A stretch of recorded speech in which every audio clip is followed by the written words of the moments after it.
নমস্কার, আপনাদের সকলকে স্বাগত শ্যামলিস কিচেনে। রোজ তো কিছু না কিছু রান্না করছি, রেসিপি ছাড়ছি। আজকে একটু অন্য ধরনের রান্না করবো ভাবলাম। করলা আলু দিয়ে মাছ দিয়ে অন্যরকম একটা রেসিপি। মাছটা আমি আলুটা কেটে নিই, আর এই মশলাগুলো আমি ব্যবহার করব। মশলাগুলো কেটে বেটে নিচ্ছি। মশলাটা করতে করতে আমার এদিকে আলু ভাজা হয়ে গেছে, আর এইদিকে আমি মাছ ভাজতে বসিয়ে দিয়েছি। আলুটা ভাজা হয়ে গেছে, আমি তুলে নিচ্ছি। এই তেলেই আমি করলাটাকে ভালো করে ভেজে নেব।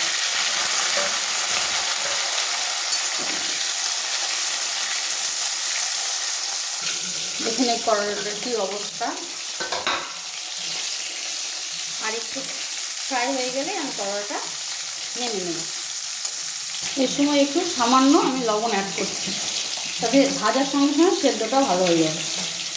করলাটা আমার প্রায় ভাজা ভাজা হয়ে গেছে, বাকিটা রান্না করতে করতে সেদ্ধ হয়ে যাবে। আমি করলাটা তুলে নিচ্ছি। এর ফাঁকে আমি মাছটাকেও ভেজে নিয়েছি। চলুন তাহলে রান্নাটা শুরু করা যাক। ওই তেলে আমি দিয়ে দিচ্ছি ফোড়নের জন্য শুকনো লঙ্কা,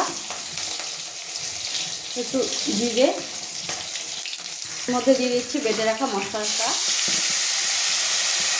এই মশলাটার মধ্যে আছে আদা, পেঁয়াজ আর রসুন বাটা।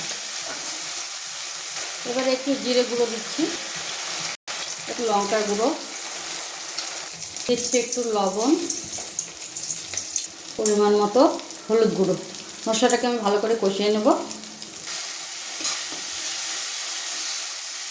সামান্য একটু জল অ্যাড করে আর একটু কষিয়ে নেব। করলা সবজিটা সকলেই পছন্দ করে না, যেহেতু তেতো, কিন্তু আশা করি আমি যেভাবে রান্না করলে অনেকেই পছন্দ করবে। মশলাটা আমার বেশ খানিকক্ষণ কষানো হয়ে গেছে। এবার আমি ভেজে রাখা আলু আর করলাটা যোগ করছি। যদিও বেশ খানিকক্ষণ আমাকে আরও কষিয়ে নিতে হবে।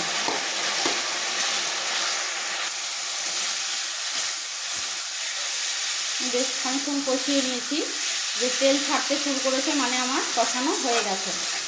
আর একটু নেড়ে চেড়ে আমি ঝোলের জন্য জলটা অ্যাড করব।